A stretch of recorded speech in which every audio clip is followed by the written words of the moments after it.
I first begin by getting rid of unnecessary energy in the extreme ranges of the frequency spectrum. I chose to use the 24 dB per octave high-pass filter at 35 Hz to get rid of extreme low end, since very few systems will even be able to reproduce frequencies that low, and they are unnecessary for the style of music we are currently working on. Next, I'm low-passing at 6.6K with a gentler 12 dB per octave slope and reducing 2 dB on a high shelf at 5K to make room for other elements of the drum kit, and place the kick drum sonically below the rest of the kit. To accentuate the low end after the high-pass filter, I employed a low shelf at 65 Hz, raising the gain 1.8 dB.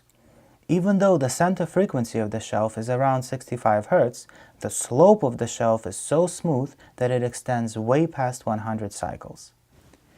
That way, the kick drum still retains plenty of low end without the extreme unnecessary lows that would make it much harder to master the track later if they remained present.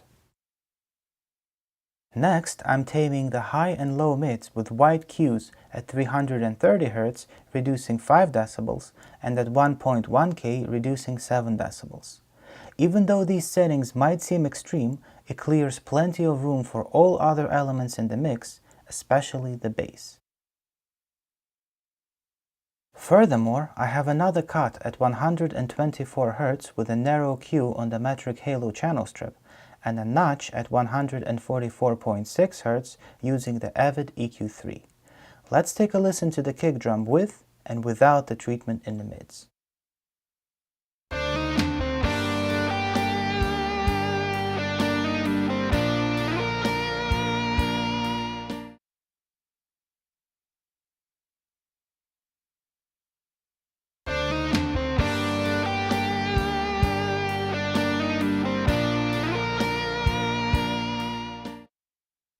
Now let's listen to the same examples, but with the drum VCA soloed.